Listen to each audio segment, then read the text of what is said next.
আগামী 6 এপ্রিল সোমবার বিকেল 4টায় সুপ্রিম কোর্টে এসআইআর মামলা পরবর্তী শুনানি। এদিন এসআইআর মামলা শুনানির সময় যথাযথভাবে সত্যতা যাচাই না করে বাদ পড়া ভোটারদের নতুন নথি গ্রহণ করা যাবে না। ট্রাইব্যুনালকে নির্দেশ দিল সুপ্রিম কোর্ট। এই নির্বাচনে ভোট দিতে না পারলে কারো ভোটাধিকার কাড়া হবে না বলেন বিচারপতি জয়মাল্য বাগচি।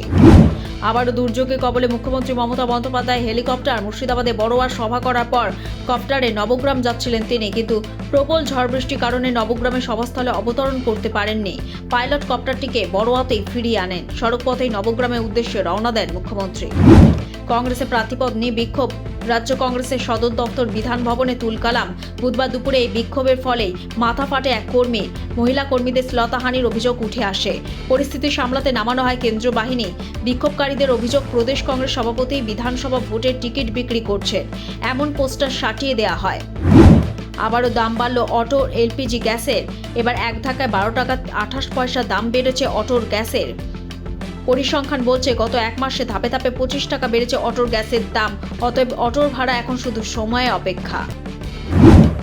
2018, 2022 পর 2026 পর 3বার বিশ্ব ফুটবলে ব্যর্থ ইটালি।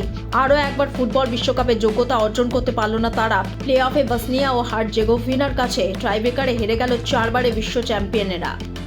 লটারি সংবাদ অফিসিয়াল আপনার পাশে। আপনার লটারির দোকানের যে কোনো অনুষ্ঠান, নতুন দোকানের উদ্বোধন এবং যে কোনো রকম অনুষ্ঠানে আপনারা পাশে পেতে পারেন লটারি সংবাদ অফিসিয়াল চ্যানেলকে। আমাদের প্রতিনিধি সমস্ত অনুষ্ঠানটি ক্যামেরাবন্দি করবে এবং তা সম্প্রচার হবে লটারি সংবাদ অফিসিয়াল চ্যানেলে। এছাড়াও সমগ্র অনুষ্ঠানটি ছবিসহ ছাপা হবে লটারি সংবাদ পত্রিকায়। নিচে দেওয়া নাম্বারে অবশ্যই যোগাযোগ করুন।